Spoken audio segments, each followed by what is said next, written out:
Ladies and gentleman, CM ಕುರ್ಚಿ ಕುಸ್ತಿ ಮತ್ತೆ ಕಾವೇರಿದೆ. ಸಿಎಂ ಸಿದ್ದರಾಮಯ್ಯ ಅವರು ಪ್ರತಿ ಬಾರಿಯೂ ಮುನ್ನಡೆಯನ್ನ ಸಾಧಿಸ್ತಾ ಬಂದಿದ್ದಾರೆ. ಇದನ್ನೆಲ್ಲ ನೋಡಿ ನೋಡಿ ಸಾಕಾಗಿರುವಂತಹ ಡಿಕೆ ಶಿವಕುಮಾರ್ ಅಳೆದೂ ತೂಗಿ ಒಂದೇ ಬಾಣವನ್ನ ಬಿಟ್ಟಿದ್ದಾರೆ. ಆ ಒಂದೇ ಒಂದು ಬಾಣಕ್ಕೆ ಸಿಎಂ ಸಿದ್ದರಾಮಯ್ಯ ಫುಲ್ ಸೈಲೆಂಟ್ ಆಗಿ ಹೋಗಿದ್ದಾರೆ. ಹಾಗಾದ್ರೆ ಏನದು ಸ್ಫೋಟಕ ಸೀಕ್ರೆಟ್ ಅಂತ ಹೇಳ್ತಾ ಹೋಗ್ತೀವಿ. ಎಸ್ ವೀಕ್ಷಕರೇ, ನೆಲ ಜಲ ಭಾಷೆಗಾಗಿ ಪ್ರಾಮಾಣಿಕ ಪತ್ರಿಕೋದ್ಯಮ. ನೀವು ನೋಡ್ತಾ ಇದ್ದೀರಾ ಫೋಕಸ್ ಟಿವಿ. ನಾನು ನಿಶ್ಚಿತ.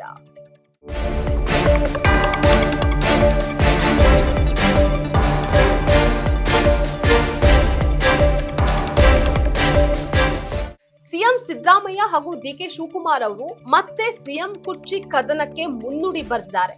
ನಾನಾ ನೀನಾ ಅಂತ ಜಿದ್ದಿಗೆ ಬಿದ್ದಿದ್ದಾರೆ. ಈ ಬಾರಿ ಸಿಎಂ ಸಿದ್ದರಾಮಯ್ಯ ಮತ್ತಷ್ಟು ಸ್ಪೀಡ್ ನಲ್ಲಿ ಮುಂದೆ ಹೋಗ್ತಾ ಇದ್ದಾರೆ.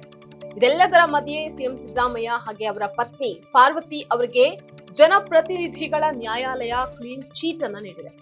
ಇದರ ಬೆನ್ನಲ್ಲೇ ಸಿಎಂ ಸಿದ್ದರಾಮಯ್ಯ ಅವರಿಗೆ ಮತ್ತಷ್ಟು ಶಕ್ತಿ ಬಂದಂತಾಗಿದೆ. ಇದು ಡಿಸಿಎಂ ಡಿಕೆ ಶಿವಕುಮಾರ್ ಹಾಗೆ ಅವರ ಬೆಂಬಲಿಗರಿಗೆ ಒಳಗೊಳಗೆ ಭಾರಿ ನಿರಾಸೆಯನ್ನ ತರಿಸಿದೆ. ಸಿದ್ದರಾಮಯ್ಯ ಸ್ಪೀಡಿಗೆ ಹೇಗಾದ್ರೂ ಮಾಡಿ ಬ್ರೇಕ್ ಅನ್ನ ಹಾಕಲೇಬೇಕು ಅಂತ ನಿರ್ಧಾರ ಮಾಡಿದ್ರು. ಅದಕ್ಕೆ ತಕ್ಕಂತೆ ಈ ಬಾರಿ ವಿಭಿನ್ನವಾಗಿ ಯೋಚಿಸಿದಂತಹ ಡಿಕೆ ಶಿವಕುಮಾರ್ ಸಿದ್ದರಾಮಯ್ಯ ಅವರಿಗೆ ಹೈ ಬ್ರೇಕ್ ಹಾಕಿದ್ದಾರೆ. ಡಿಕೆ ಹಾಕಿದಂತಹ ಆ ಬ್ರೇಕ್ಗೆ ಶರವೇಗದಲ್ಲಿದ್ದ ಸಿಎಂ ಸಿದ್ದರಾಮಯ್ಯ ಅವರಿಗೆ ಈಗ ಮತ್ತಷ್ಟು ಶಾಕ್ ಆಗಿದೆ.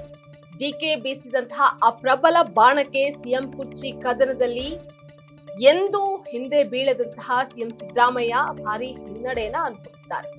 ಇಷ್ಟಕ್ಕೂ ಸಿದ್ದರಾಮಯ್ಯ ಅವರನ್ನ ತಡೆಯುವುದಕ್ಕೆ ಡಿಸಿಎಂ ಡಿಕೆ ಶಿವಕುಮಾರ್ ಅವರು ಪ್ರಯೋಗ ಮಾಡಿದಂತಹ ಆ ಪ್ರಬಲ ಬಾಣವಾದ್ರೂ ಏನು, ಅದರ ಹಿಂದಿನ ಶಕ್ತಿಯಾದ್ರೂ ಯಾವುದು, ಅದು ಸಿದ್ದರಾಮಯ್ಯ ಅವರನ್ನ ತಡೆದಿದ್ದಾದ್ರೂ ಹೇಗೆ ಅನ್ನುವಂಥದ್ದನ್ನ ಇಲ್ಲಿ ನಾವು ಗಮನಿಸಬೇಕಾದಂತಹ ವಿಚಾರ.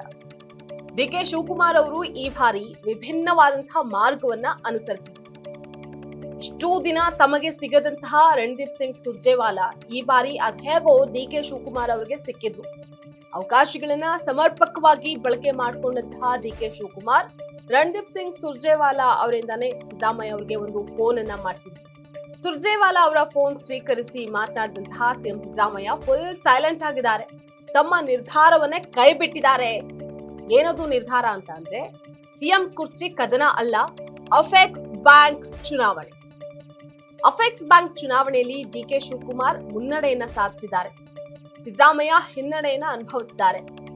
ಸಿದ್ದರಾಮಯ್ಯ ಅವರ ಪರಮಾಪ್ತ ಶಾಸಕ ಕೆಎನ್ ರಾಜಣ್ಣ ಅವರನ್ನ ಅಪೆಕ್ಸ್ ಬ್ಯಾಂಕ್ ಅಧ್ಯಕ್ಷ ಮಾಡಬೇಕು ಅಂತ ಸಿಎಂ ಪ್ರತಿಷ್ಠೆಗೆ ಬಿದ್ದಿದ್ರು. ಆದ್ರೆ ಡಿಕೆ ಶಿವಕುಮಾರ್ ತಮ್ಮ ಸಂಬಂಧಿ ಎಸ್ ರವಿ ಅನ್ನುವಂಥವ್ರನ್ನ ಅಧ್ಯಕ್ಷರನ್ನ ಮಾಡೋದಕ್ಕೆ ಲೆಕ್ಕಾಚಾರ ಹಾಕಿದ್ರು. ಇದನ್ನ ಗಮನಿಸಿದ ಡಿಕೆ ಶಿವಕುಮಾರ್ ಸುರ್ಜೇವಾಲಾ ಕಡೆಯಿಂದಲೇ ಸಿದ್ದರಾಮಯ್ಯ ಅವರಿಗೆ ಫೋನ್ ಮಾಡಿಸಿದ್ದಾರೆ.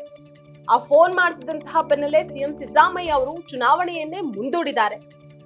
ಹೀಗೆ ಡಿಕೆ ಶಿವಕುಮಾರ್ ಒಂದೇ ಕಲ್ಲಿಗೆ ಎರಡು ಹಕ್ಕಿಯನ್ನ ಹೊಡೆದಿದ್ದಾರೆ. ಒಂದ್ ಕಡೆ ಸಿಎಂ, ಇನ್ನೊಂದ್ ಕಡೆ ಕೆಎನ್ ರಾಜಣ್ಣ ಅವರಿಗೆ ಶಾಕ್ ನೀಡಿದ್ದಾರೆ.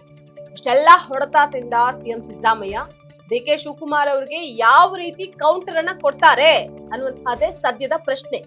ಇದಾಗಿತ್ತು ಇವತ್ತಿನ ಫೋಕಸ್ ಸ್ಪೆಷಲ್ ಸ್ಟೋರಿ. ನೆಲ ಜಲ ಭಾಷೆಗಾಗಿ ನೋಡ್ತಾರೆ ಫೋಕಸ್ ಟಿವಿ.